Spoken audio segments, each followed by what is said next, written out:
So our last speaker of the day is Nikola Kovachki. So Nikola is a PhD student in CALTECH with Andrew Stewart. I guess you probably traveled the furthest to be here. Yeah, and so it's going to talk about learning operators for forward and inverse problems. Yeah, thank you. Thank you so much for having me. It's really a pleasure to be here and to give a talk in person. So today I'm going to talk to you about some ongoing work that we've been doing, which is on learning operators. And most of the talk is going to focus on forward problems, so basically how you design a surrogate model that is consistent in function space. And we'll use some deep learning ideas to do that. And I'll talk both about sort of practice and the theory that we have developed so far and what's missing between the two. And in terms of inverse problems, I'll talk about some applications to inverse problems. We haven't done so many applications to inverse problems, but I will discuss the ones that we've done, and also some theory that relies on some inverse problems, hopefully if I have time. Okay, so just to set up.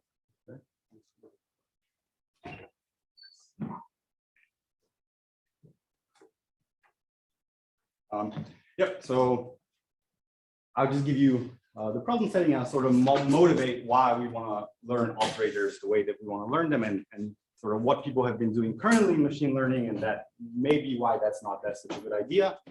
From there, I'll give you first one possible approach to this, which is a model reduction approach. So this is going to yield a linear method of approximation. But so numerically, this will yield a method, and this method will be a linear method. But also from a point of view of theory, this reduction to a linear method will give us sort of a way to prove a lot of universal approximation theorems that hold in function space. And I'll give also an application of this method to a mechanics problem. Then I'll sort of try and go beyond the linear setting and make a nonlinear method of approximation. And this will be this kernel network approach. So this will be like a lifting of deep neural networks to function space. So how that makes sense, and yeah, what that means. And this will give a nonlinear method of approximation. But again, for the theory, you'll be able to reduce this to a linear method of approximation to be able to prove universal approximations, and we'll also be able to get some rates for certain PDE forward problems for this. But again, and then for that, I'll give an application to basically solving Navier-Stokes and then doing an inverse problem for Navier-Stokes. And so everything in this first part of the talk will basically be concerned, theory-wise, will be concerned with approximation theory. So how many parameters you need to approximate a particular operator without considering data. In this last setting, I'll go the other way. I'll consider data, but I'll focus only on linear operators. And then I'll show you some theory on what you need, how much data you need to learn infinite dimensional linear operators from noisy data. Okay, so that's generally how this is going to go. Okay, so the problem, we assume we have some map, phi dagger, and this is a map between two separable Banach spaces. Actually, separable is not fully enough. You also need approximation property. I'll talk about that more later. But this is the general assumption I'll use. And I'll assume that I have data, so x and y. So x and y here are functions. So I always think of them as just functions without discretizing. Okay, so infinite dimensional objects. Okay, both, and I'll assume I have n of them. And for the purposes of theory, they will either, the x's will either be sampled IID from measure mu that's supported on x, or that will somehow come from a compact set K that lives inside of X. Okay, and the goal again will be to learn a operator. So from some finite dimensional parameter space P, I want to somehow design an operator which maps X to Y, and of course I want to find the best parameters given my data afterwards. And in the first part, again, I'll focus on how much, given some psi dagger, what kind of how big does P have to be for me to learn psi dagger to an appropriate level, and then later I'll focus on how big does N have to be. Same thing. And the key, the sort of the philosophy of this whole talk and of this whole work is to design your architecture and then discretize. So design something on a continuum level and discretize it later. That way you get something that's consistent. And so this is an example of why you might want to do this. Just an example of an operator. You have an elliptic PDE, simple elliptic PDE. And maybe there's a lot of operators to categorize here. You can maybe even care to map from F to U or map from G to U, but both of those are linear maps because this is a linear PE. Particular nonlinear operator that categorizes A to U. One thing here, L infinity is not a separable Banach space, but you could consider a separable subspace for the coefficients, for example.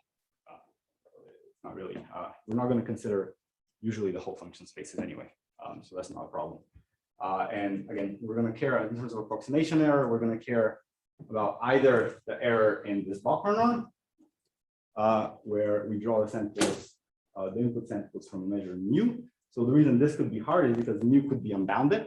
So mu could have support on the whole of X, in which case you have to somehow use its decay properties to get something, or we're going to care about a compact set. With some example, and so what happens if you sort of don't, if you don't first discretize? If you first discretize and then just apply a neural network, basically what happens is that your error goes up. So this is what I'm showing here is the previous problem. We've taken 1,000 data points and we've taken a convolutional neural network from paper. That's a very 19-layer convolutional network. And I've just taken different resolutions, so different discretizations. So you can think of, this is like a 400 by 400 grid or a 200 by 200 grid of the exact same data. Data doesn't change. And in each step, you retrain the convolutional neural network and you see how well it does. And so you're not testing it, you're not training at some resolution and trying to test it another. You're retraining it every single one, and then you see how well it does and your error grows. And you expect that because the way the convolutional neural network is designed is to be local. The filters are discretized locally. So of course, if I plug in an image that's discretized more finely, the spatial sort of support of the filter is immediately smaller. So as I go to the continuum, the spatial support of the filter of the convolutional network becomes just a delta function, so it becomes completely local. And so you expect this to happen.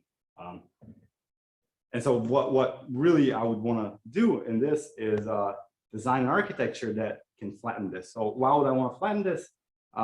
If you think about traditional numerical methods like finite elements, you would expect this to go down, right, as I increase my resolution. But that's also because if I do finite elements, I'm also increasing the number of parameters in my architecture as I increase the resolution, right? If I resolve function higher, then I have more finite elements I need to resolve. So that's more parameters in the architecture, so to speak. Here, we're talking about a fixed number of parameters that doesn't change. They can work on any resolution and achieve a constant error. So that's really what I mean by something that's a problem. Yeah. If you made the number of layers grow so that your receptive field of your network was fixed. Yeah, sure. Would it be flat? Would it go down? Or? It would somewhat flatten it, but then you get more and more parameters, you get deeper networks, and then harder to train, and so it's, yeah. Okay. So the first approach I sort of want to show is the smaller reduction approach. So again, this is going to yield a linear method of approximation, and I'll relate it to sort of a reduced basis method. It will be easy to see. So what's the idea? The basic idea is just to take your infinite dimensional problem and somehow reduce the dimension with proper dimension reducing maps. So this is just the whole idea in a picture. Psi dagger is the thing I care about. And to approximate it, I'm going to reduce its dimension basically of my input. So I'm going to take a map F, which reduces the dimension to something finite dimensional. Then I'm going to do all the work of psi dagger, all the nonlinear parts of psi dagger inside a finite dimensional map. And then I'm going to live that back out into the infinite dimensional space. Yeah. So in sort of just in equations, this is like what people call autoencoders in machine learning. You get two maps which compose the identity approximately, of course, because there's something finite dimensional between them on both levels, as well as the X and Y level. And then you just connect the latent space with something finite dimensional. Okay, so when can you expect such a decomposition to give you sort of existence of F, Y, and psi? And the answer is quite general.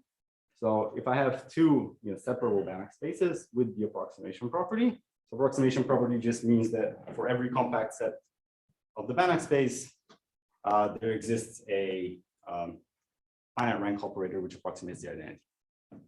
So not all separable Banach spaces have this property, but usually the function spaces we care about do. And so those are the two assumptions I have to take on X and Y. And on psi here, psi dagger, I'll say that it's continuous.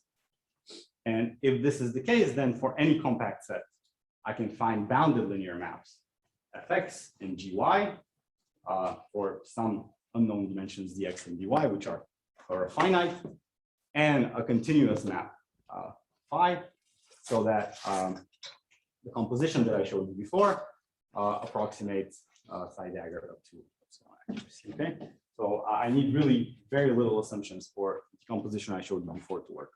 I need a Banach space with AP, and I need a continuous map. And in fact, so if I want to now do the approximation instead in a Blochner norm, where I average over this measure, then I can actually drop the continuity assumption on psi dagger. I only need measurability. But what I incur is I can no longer work in a Banach space setting because I have to take X, well, I have to take Y at least to be a separable over space. And this is because, well, when you design these maps, you need to somehow control a uniform error across the whole space. And a Hilbert space lets you do that through like a little L2 isomorphism. Otherwise, yeah, I don't quite see a way to do it in a Banach space, but maybe there is. But at least for the current theory, this is what we have. Okay. So this is when those two exist. And so this leads itself to a very simple architecture now. I haven't said how to compute anything, right? I haven't said how to compute F or G. The simplest way to do it is through PCA. Right, so PCA makes sense on any Hilbert space. So to do this, I have to assume I'm both X and Y Hilbert spaces. And so all I have to do now is compute. So the F map will be Lx, which just computes my coefficients, my PCA coefficients under the measure mu, and my bases. So my GY will essentially be a computation of the bases under the push forward of psi dagger their mu. And so I just need data to compute both of these, right? X and Y pairs, nothing else. And then in the middle, what was called phi before is this map alpha, which now I can just make a neural network and then learn its parameters theta, right? So this gives immediately an architecture that was implemented just by using a PCA type encoder. Okay. So this is, yeah, this looks exactly like a reduced basis method. And it's a linear method of approximation because you approximate in these m-dimensional subspace of the Hilbert space Y, right? And of course, it's a non-intrusive reduced basis method because once I have my pairs of functions X and Y, I just train my alpha J, which is a neural network. And then for any new thing, I've pre-computed the PCA coefficient. So I can always, for any new input, I have bases, so I can always project onto PCA coefficients. And I've again pre-computed these from data. So all I need to do is run this forward. So in terms of, you have a grid size of size n, then this is a method that will compute forward in linear time, so in n steps. And I don't need any knowledge of the PDE to do this. Okay. So you can prove that, again, there is a universal approximation theory for this. This basically combines the result I showed you before and also says that PCA will give you basically consistent bases. There's nothing really more to this result. So if you compute everything, if you compute F and G with PCA, and then you can find some neural network so that this Blochner error is as small as you want, then here it averages over the data in the PCA. You can also prove this with high probability over the data in the PCA if you want. Okay. So again, this is just, it's an existence result. So it's an approximation theoretical result that says really nothing about the data or the parameters yet. So eventually I'll have some theorem about the parameters, but nothing about that yet. Okay, so I'll just give you an example of this working. So again, I'm back to Darcy. So this elliptic PDE. I'm going to consider I'll consider it with a fixed right-hand side, which is 1, and a 0 near the boundary. And I will consider coefficients, which come from a threshold at Gaussian random field. So the measure mu that the A's come from is a Gaussian random field with a Neumann boundary that has then been thresholded. So everywhere that it's positive, it's taken the value 12, and everywhere that it's negative, it's taken the value 3. Right? So it's a piecewise constant random field. And this is what the U's look like if you solve it. This PDE. And like I promised you before, we can now flatten the initial curve. So what you get from this plot is essentially that one, you can get pretty low error on this problem. So even with only, so this uses only 1,000 training examples, which is very little data in machine learning. You can still solve this problem really well. You're completely independent to the resolution of your input. So that the curve is flat. And usually as you increase the reduced dimension, you also reduce your error.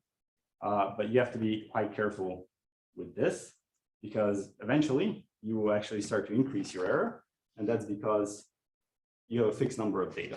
So if I'm using a fixed number of data, like 1,000, which was the previous plot, I increase the reduced dimension that I'm using up to a point where it goes down and then starts to go back up. And that's because the neural network is solving a non-convex problem with a fixed amount of data. It becomes harder and harder as you increase the dimension.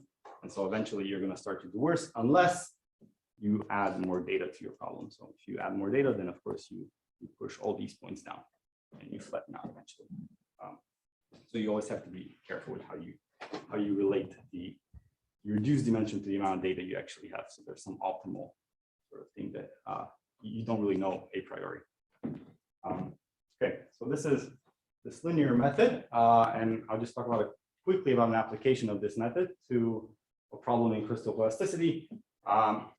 This is essentially a homogenization problem of magnesium. So you want to complicated PD where you want to essentially learn the deformation of a block of magnesium when it's hit with something, or when it's thrown to a wall, or some sort of simulation, some sort of physical simulation is done to it. And the way we do this, we put it in a homogenization framework. So we look at a microscale structure of magnesium that's periodic. And the way the method is used is through what people in mechanical engineering call FE squared. So you do finite element calculations twice. Basically, you calculate the deformation at each microscopic cell all throughout the material. And then you take that information and then you put that into the whole block. And then you can do a finite element calculation on the entire block. So that's what they call it FE squared. And what we do is instead replace the inner cell calculations with this machine learning, and then still do a finite element calculation on top. So now you only need a single finite element calculation for the whole material. And this seems to work pretty well. So I don't actually have reference calculations for this because they take much too long to compute. People don't have, I'll show you the numbers in a second.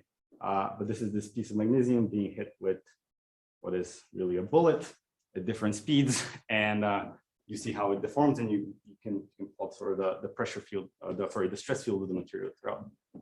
And this tells you when it will fracture or any kind of properties you'd like to know about the material. This is just another test. You take a piece of magnesium and you throw it against the wall at different speeds, and you kind of just see what happens to it. You can see the faster you throw it, the more it comes out. So the more it deforms on the edges and the more stress there is there. And the reason you actually have real calculations is because of this. So the periodic RV is how you actually solve this homogenization problem. And you can see that to do a single time step on, okay, this is on one CPU, of course, takes up 10 to the 6 seconds for the previous two things I showed you. So you need a cluster to run for about a month to actually compute reference calculations, and we didn't do that. Well, if you use this machine learning approach, you're incredibly fast, and you can just do this forever. So this is why this is kind of useful, and why I guess mechanical engineers would want to use this kind of approach. Okay. Okay. So in the second part of this talk, I'm going to talk now about a nonlinear method of approximation, which will lift the concept of a neural network to infinite dimensions in a very simple way. And I'll sort of describe to you why. So I'll breeze through this. Okay.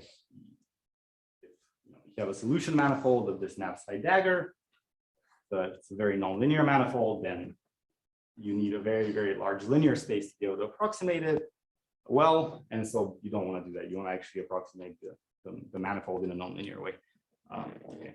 So that's a short motivation as to why we want a nonlinear method. Okay, so how do we get a nonlinear method in function space? We'll take classical neural networks. So these are, we've seen them many times during this whole talk, workshop. Our classical neural network starts with an input X and then iterates by applying some linear transformation, which is just a matrix, AL, to the previous layer, adds a bias, and then applies a point-wise nonlinearity, and it does that L times. Then you get your output at the end. So there's a very simple way to live that to infinite dimensions. First, so I'll start with the activation functions. The activation function you can lift just by thinking of it as an Numerically operator. So again, X is a function, S is a spatial variable. So it acts as an operator at a spatial point X just by composition point-wise. So this can be, so you don't need any type of continuity of the evaluation operator to define this. You can define this sort of Lebesgue almost everywhere. And as long as sigma is linearly bounded, you can also prove that it acts as an LP to LP operator. So there's not much restrictive on sigma to define this. And then, so the meatier part of what you'd want to do is how do you lift this matrix to a infinite dimensional operator, and a very sort of clear way to do that is through a kernel integral operator. So instead of applying directly a matrix, you instead integrate against the kernel kappa L. So kappa is a function that you now want to learn. So instead of learning directly coefficients of a matrix, which are just some set of numbers, instead you learn a function kappa. So you can parameterize this as a neural network or whatever else you want. Or I'll show a few different ways of calculating, and then you apply it just by the kernel integration through it. Yeah. And this whole sort of thing gives you a neural network now in infinite dimensions. So one thing to notice about it is that, maybe I'll go back for a second. If I do this and my y at the end, so I have this operator AL here and a capital L here would be the application of this kernel integral operator. Notice that this still gives me something at the end that's linear. In particular, it relies in the range of the last kernel integral operator. The difference, though, between sort of traditional linear approximation methods is that it's no longer finite dimensional. So in a traditional linear approximation method, the linear space which you approximated is some finite dimensional space, but this is the range of this operator is infinite dimensional. So even though it's a linear space, it's an infinite dimensional linear space. And furthermore, you can also non-linearize it by applying something at the end, which is now a learned Numerically operator. So Q is now also has a spatial dependence. So it's a Cario-Darty function, and it defines that you learn it. So everywhere throughout the architecture, you have sigma, which is fixed. So it's like ReLU. And at the beginning and at the end, you can add two more operators. Well, you don't have to add it at the beginning, but really to make it a nonlinear method, you should add it at the end, which again acts as a Numerically operator. And now you actually learn what Q is. Yeah. So this defines now a neural network that is fully consistent in infinite dimensions. And I've also added this, this sort of ResNet type term here, which you could have or you don't have to. Anyway, and it's a pointwise term. But of course, you can generalize it to be a non-pointwise term. The reason I've added it is I want to make a connection. So recently, transformer architectures have been incredibly popular in machine learning. For language models in particular, they've been state of the art with GPT-3 and forget the names of all the others, but billions of parameters, and people have been able to really like generate text. So I just want to show you that transformers are really kind of a special case of this if you make your kernel nonlinear. So if you make the integral transform a nonlinear integral transform instead of a linear one with a very specific choice of the kernel, then you can obtain transformers back. And that makes a lot of sense because when people design transformers, they design them to work on sequences, right? And they want to work on sequences of arbitrary length. And that's the same thing as being discretization invariant in some sense, right? Being able to work on functions that can be discretized in any arbitrary way. Okay, so I just want to, I'll just take one layer update of the architecture I showed you before. The input is x, which is a function on Rd taking values in Rn. And all I have to do is take my integral kernel transform here and take my kernel and instead make it depend on x. So the kernel itself is going to depend on my input in a very nonlinear way. So not only through the spatial variables x and z, but actually through the values of x at s and z. But that's only pointwise. In fact, it's going to depend on the whole of x. So the kernel kappa subscript x here is going to be defined as a scalar function, gx, which again depends on the entirety of x and through its pointwise values at the spatial points s and z times some parameter v. So v is just a matrix here. Notice that v is an n by n matrix, and n has nothing to do with the discretization of the region. N is just the size of the input vector function. Okay, and then I take the way I define G is basically through, so the way, why does it depend globally on X? Because it does so through a integral on X. And this is like a sort of a continuous version of softmax, if you look at it, plus parameters Q and K. Yeah, so basically you do a softmax of X, then you evaluate it against another parameter function V. And yeah, so Q and K are also parameter functions here. So if you know something about transformers, you know that Q is the queries function, K is the keys function, and V is the values function. And those are all the learned parameters of the transformer. So if you just do a Monte Carlo approximation of this, you get exactly the transformer vector. Okay, so what can you prove about these architectures? Okay, so I'm now going away from the transformer and back to the linear integral transform.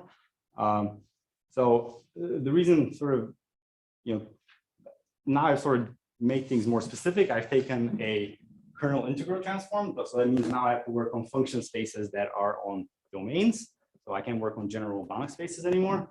And I'll work on function spaces that have bounded domains. And I'm going to assume that they're all Lipschitz domains. Okay. So so what you can prove is, the topology of the function space that you pick changes how you do the approximation. So it's not like for a regular neural network, you just have some subsets of Rn, and it doesn't matter what the subsets of R. You can prove one universal approximation theory kind of covers everything, but here you have to consider every function space that you care about separately because the topology of the space changes the approximation.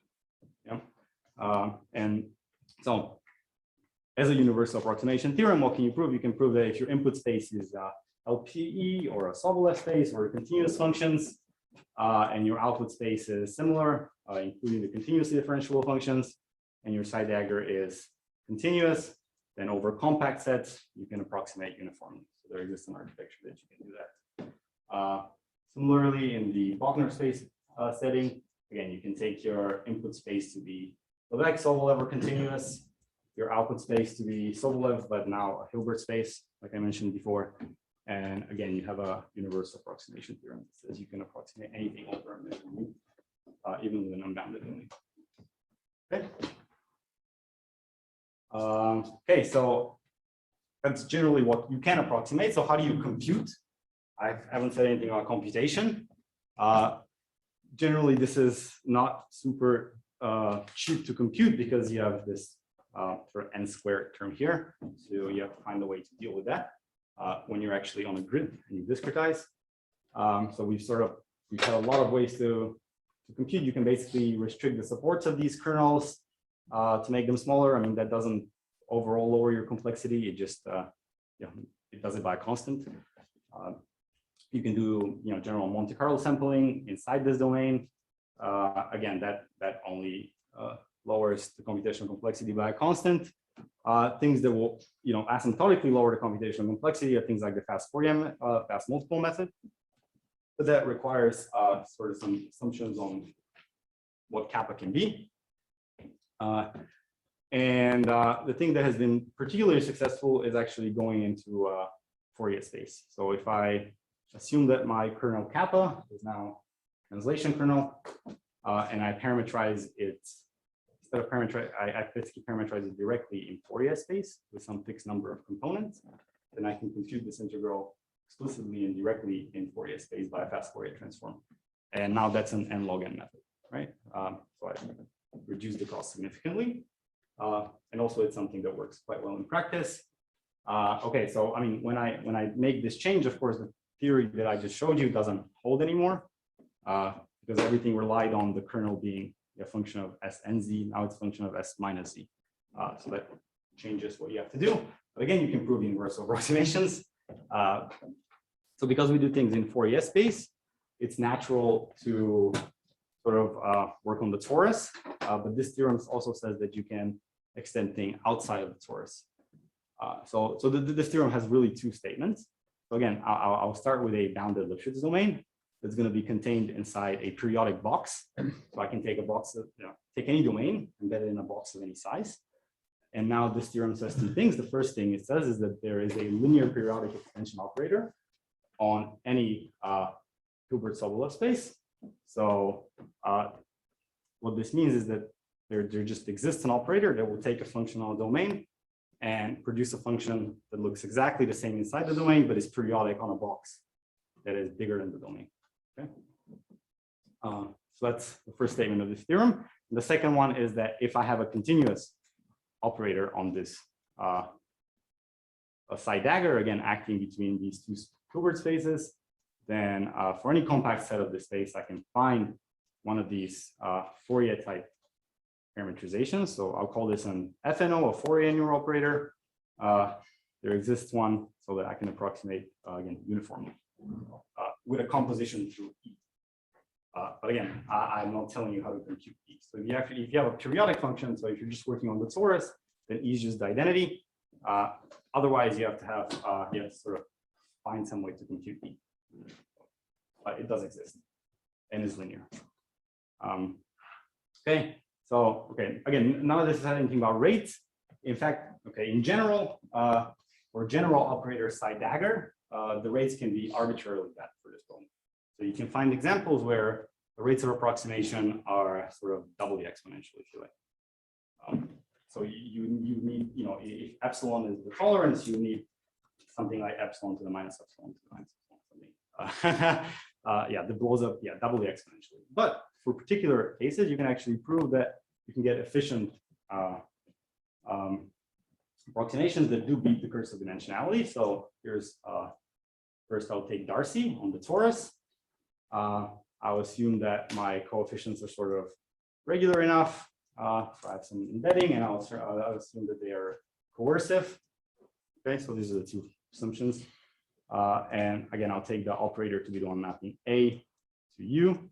Okay, so then for these types of coercive coefficients that are regular enough, which I'm denoting A lambda S here, there does exist this Fourier type FNO architecture, which approximates uniformly over the set, and the rates of approximation beat the curse of dimensionality. So you can notice that there is no curse of dimensionality here because D is the domain, so only the physical domain, and K is for the smoothness of the right-hand side, and no other constants show up.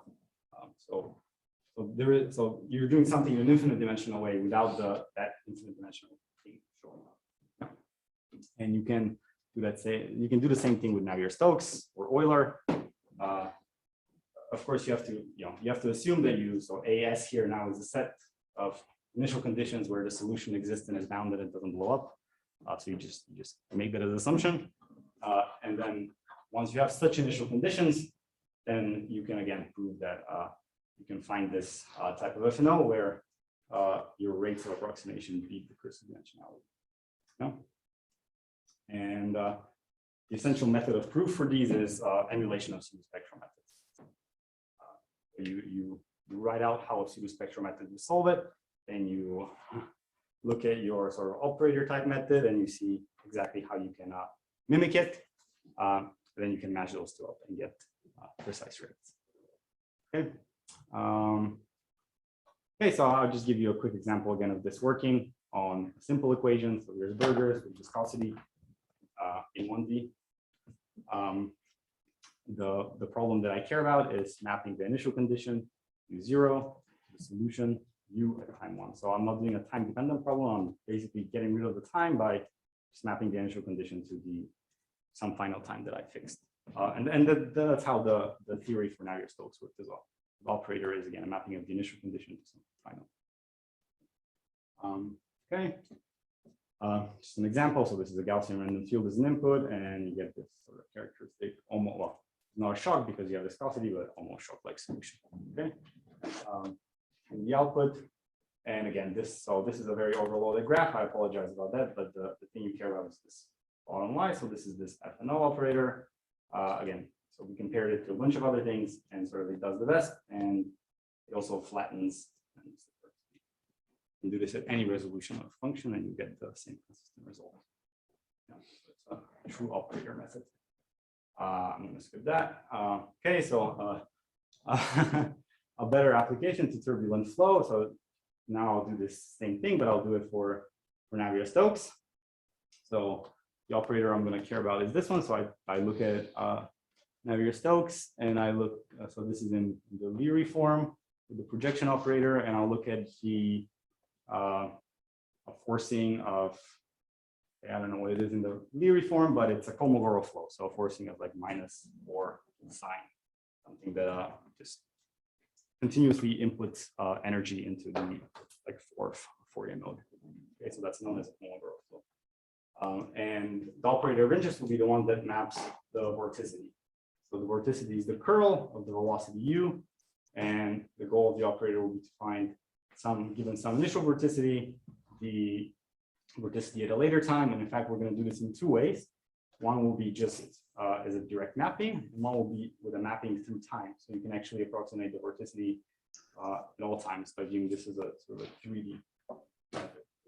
You start with some initial vorticity here, and this is the sort of ground truth Kolmogorov flow.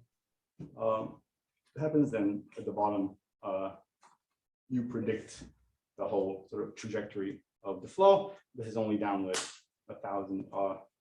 Okay, this is in a Reynolds number of 1,000 with 10,000 data points. You get about a relative error of 3% in H1. So this is also, the error also calculates the derivatives. You get a pretty small error in H1. And again, you can also use this if you train on sort of small grids like here. You can actually evaluate on large grids, and you can actually do that through time as well. So in this example, everything is trained on a 64 by 64, I think by 30 grid or by 50 grid, and it's actually evaluated on a finer, so by 80 grid in time. So you've done super resolution in space-time. Yep. Okay, so here's finally an inverse problem. So the inverse problem I'm considering here, and I'm running out of time, but the inverse problem I'm considering here is again Navier-Stokes. I want to recover the initial vorticity by sampling the solution at a later time at a few number of grid points and then adding noise to them. So this is the vorticity initially, this is the vorticity at a later time. I observe it point-wise at these small grid points, and I add some noise to them. And then the goal is just to use this as a surrogate model to recover initial vorticity. I do this in an MTMC framework. So I formulate the problem in a Bayesian way, solve it with MTMC. And again, the sort of punchline is that this will only take 2 minutes to sample 50,000 of these, while if you just use a pseudospectral solver, you need about 30 hours. And 50,000 samples is very few for a problem of this type. It's really not converged. You need on the order of millions to get it to converge. So these are, I'm just showing the means of the posterior, and the means look about identical, but again, they haven't actually converged, and that's because the SU spectral solver will take weeks. Okay, so I'm gonna skip this now because I clearly don't have time. The punchline of this is that if you consider linear operators, you can prove that you need more data to learn unbounded operators than you need to learn compact operators. So in the context of inverse problem, a compact operator is the forward operator, while the unbounded operator is the inverse operator. So this tells you that you need less data to learn the compact operator or the forward operator. So in some sense, it's a better idea to directly learn the forward operator and then plug that into some sort of method to solve your inverse problem than it is to directly try and solve your inverse problem with a method. I mean, this is very, this is only for linear problems, and yeah, but it's the basic idea. But then you can prove this exactly rigorously, and you can get exact rates for the operators in terms of the amount of data. Okay, so I'm gonna finish now because I'm out of time. Thank you very much.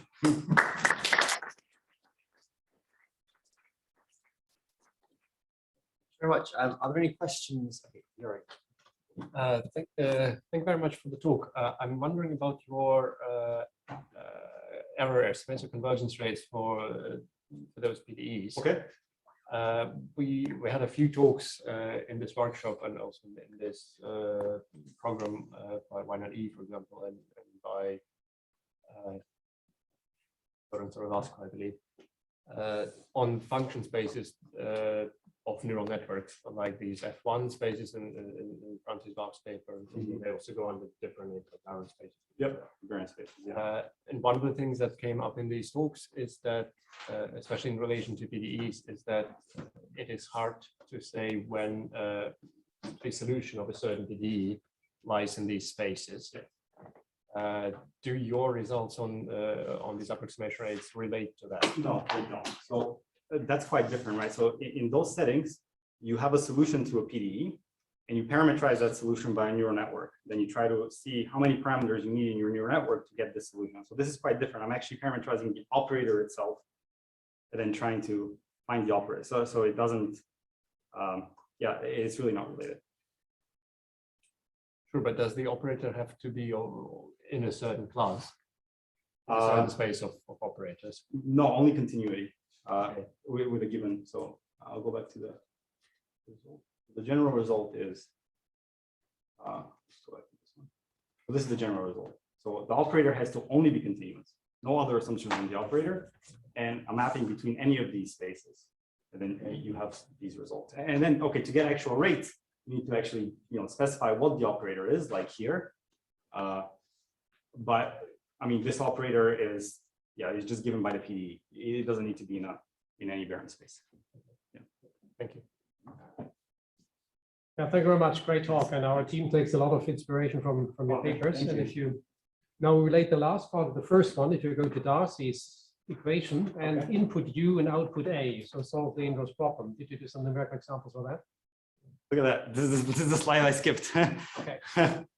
Yeah, so we actually just tried that. I mean, this is, okay, this doesn't really do the inverse problem as it should. It basically just flips the problem. So you do ADU, now you do U, and this is kind of what you get. So this is the ground truth, and this is the sort of reconstruction. So this is just one example of the reconstruction.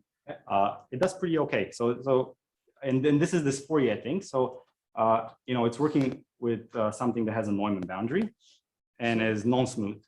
So they used the Fourier method. Yeah. Didn't use the reduced order model from the first part. You could use the reduced order model, but we haven't done that. That will not work well. Yeah, that's right. That definitely will not work well. I agree. And Yeah, the second because it's a linear question method. for the first part is if you talk to the finite element people, they say, oh, great results. Yeah. But go to higher accuracy, go to 10⁻⁶ relative error, Yeah. 10⁻⁸, and then get problems matching. Sure, How I would agree you with do that. that? Did you reach high accuracy, say if you go to 10⁻⁶ relative error? Oh, but then it's the same question. How would you read 10⁻⁶ error with a reduced basis method? Exactly. Yeah, you wouldn't. I mean, But then the finite element people it has say- the same issue, but it gets rid of the issue of you actually having to solve the system every time you need a new coefficient. Right, so if I do a reduced basis method and say even on a linear equation, I still have to invert for every new A. But then it's fair to say if you want to go to the highest precision, that's not the method to take. If you Yeah, I really would agree. require- It's not the method today. Yeah, I would agree with that. Yeah. Oh, that's great. Probably a really, sorry, I don't know this area at all. Very, very interesting. Probably a really stupid question, but you're showing that the, say, finite element case is very, very slow. Neural network case is fast with train on data. Mhm. But it's not like some of the other problems we've been looking at where the data's come from somewhere else. This is fully simulation based. So why can't you design a better finite element method that's just as good? Well, why can't you design a better finite element method? Better simulation method. Why do we need neural networks? You to could train? design a better simulation method, and then you should use it to generate data for this method because it will never be faster. What is it about? So in trying to solve this problem, what is it about the data approach that as opposed to a clever fast maths method? Okay, so let's think about it this way. Let's think about it in terms of a time-dependent problem, right?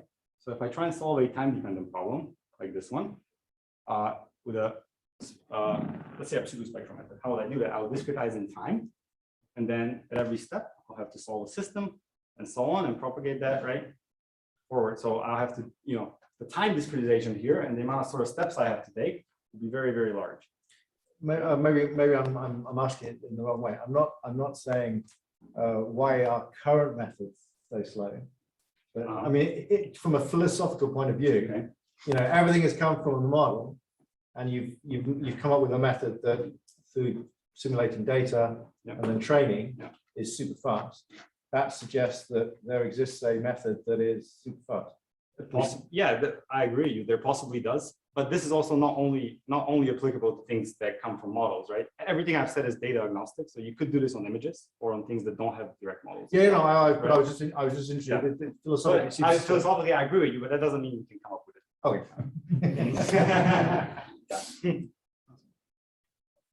Okay, do you have any more questions? Either Yuri? I'm happy to ask it offline too if we're running out of time. I think we've probably got time for one more question. Yeah. It's a quick one about the super resolution you mentioned in one of your last slides. Do you have any error estimates for that? Sure, you can learn something on coarse images. No, we don't have error estimates. Theoretically, no. We don't have error estimates. Do you think they could be obtained? I think it could be, yeah, definitely. So some of this FNO work actually does consider a grid. So it says that, given a certain grid size, for anything larger, you can do this well.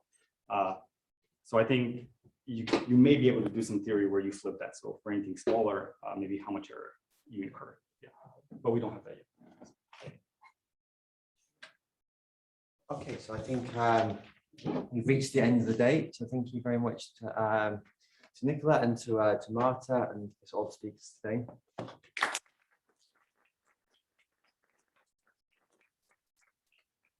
We resume tomorrow for the final day. I think it starts at 11 o'clock.